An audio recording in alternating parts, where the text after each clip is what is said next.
నమస్తే welcome to Dhoota media journey of the leader. ఓటమి అంటూ లేకుండా అప్రహతిహాతంగా సాగిపోతున్న మంత్రి ఒకవైపు, ముక్కుపచ్చలారని యువతి మరోవైపు. ఆయనకి ఉన్న అనుభవం ముందు ఆమె అసలు సరితూగడమే కష్టం. కనీసం డిపాజిట్ అయినా దక్కించుకుంటారా అని అందరి మనసులో అనుమానం. కానీ అందరూ అనుకోనిది సాధిస్తే కదా అద్భుతం అవుతుందని అనుకున్నారు ఆమె. అత్తమిచ్చిన కోడలుగా అలాంటి అద్భుతమైన విజయాన్ని నమోదు చేశారు యశస్విని రెడ్డి. పాలకుర్తి ఎమ్మెల్యేగా తొలిసారి విజయం అందుకుని అసెంబ్లీకి వెళ్లిన ఈ అత్త ఉన్న కోడలు ఉత్తమురాల్ గురించి నేటి జర్నీ ఆఫ్ ది లీడర్లో తెలుసుకుందాం.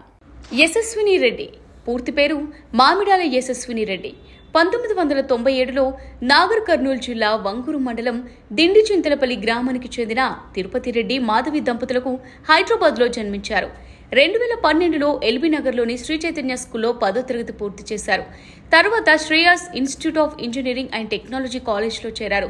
2018లో ఇంజనీరింగ్ పూర్తి చేశారు. అనంతరం అమెరికాలో స్థిరాస్తి వ్యాపారంలో స్థిరపడిన పాలకుర్తికి చెందిన హనుమాన్ల ఝాన్సీ రెడ్డి, రాజేందర్ రెడ్డిల కుమారుడైన హనుమాన్ల రాజారావు మోహన్ రెడ్డిని 2019లో వివాహం చేసుకున్నారు. దీంతో అమెరికా వెళ్లిన యశస్విని రెడ్డి అత్తగారి సొంత కంపెనీలోనే ఉద్యోగంలో చేరారు. యశస్విని రెడ్డి ప్రయాణం అమెరికాలో అలా సాగుతుండగా అత్తగారైన ఝాన్సీ రెడ్డికి పుట్టిన గడ్డకు మరింత సేవ చేయాలని దృఢమైన కోరిక మొదలైంది. అయితే అప్పటికే ఖమ్మం జిల్లాలోని పలు గ్రామాల్లో స్కూల్ భవనాలు కట్టించి ప్రభుత్వానికి అప్పచెప్పారు ఝాన్సీ రెడ్డి. తొర్రూరులో హాస్పిటల్ కట్టించారు.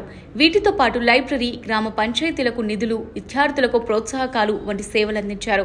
కానీ ఝాన్సీ రెడ్డి సంతృప్తి చెందలేదు. తెలంగాణ ప్రజలకు నేరుగా సేవ చేయాలని భావించారు. దీనికోసం పొలిటికల్ ఎంట్రీ ఇవ్వాలని డిసైడ్ అయ్యారు. 2023లో పాలకుర్తి నియోజకవర్గం నుంచి టికెట్ ఆశించగా టికెట్ ఇచ్చేందుకు కాంగ్రెస్ పార్టీ రెడీ అయింది. కానీ ఝాన్సీ రెడ్డికి భారత పౌరసత్వం రాకపోవడంతో దాదాపు పోటీ నుంచి తప్పుకోవాలని భావించారు. కానీ ప్రజలకు ఇచ్చిన మాట నిలబెట్టుకునేందుకు తన బదులు తన కోడలు యశస్విని రెడ్డిని రంగంలోకి దింపారు.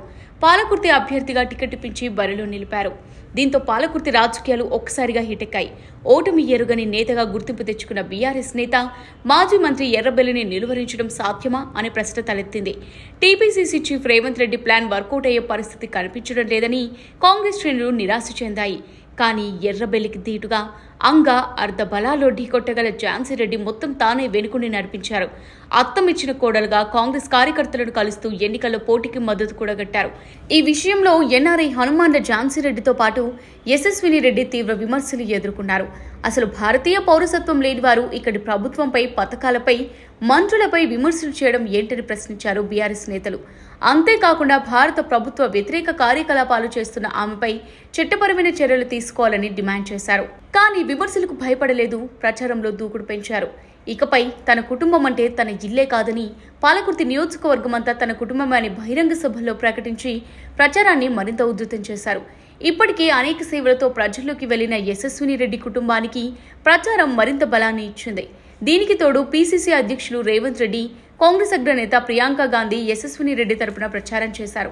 దీంతో పాలకుర్తి పోరు ఎర్రబెల్లి వర్సెస్ యశస్విని రెడ్డిగా మారిపోయింది. సీన్ కట్ చేస్తే మంత్రి ఎర్రబెల్లికి ఓటమి తప్పలేదు. కాంగ్రెస్ పార్టీ అభ్యర్థిగా మామిడాల యశస్విని రెడ్డి దయాకర్ రావుపై 10,000 పైగా మెజారిటీతో విజయం సాధించారు. 26 ఏళ్ల పిన్న వయస్కురాలైన ఎమ్మెల్యేగా ఎన్నికై రికార్డు సృష్టించారు. యశస్విని రెడ్డి కేర్ ఆఫ్ ఝాన్సీ రెడ్డిగా తొలిసారి అసెంబ్లీలో అడుగుపెట్టారు. ఎన్నికల్లో ఇచ్చిన హామీలను మర్చిపోకుండా మాట నిలబెట్టుకుంటున్నారు. పాలకుర్తిలో స్కిల్ డెవలప్మెంట్ సెంటర్ ఏర్పాటు చేస్తానని ఇచ్చిన హామీ మేరకు స్కిల్ డెవలప్మెంట్ సెంటర్ ఏర్పాటు పనులకు శ్రీకారం చుట్టారు. ప్రభుత్వం నుంచి ఎలాంటి సహాయాన్ని ఆశించకుండా తన సొంత ఖర్చులతో ఈ సెంటర్ ఏర్పాటు చేస్తున్నారు.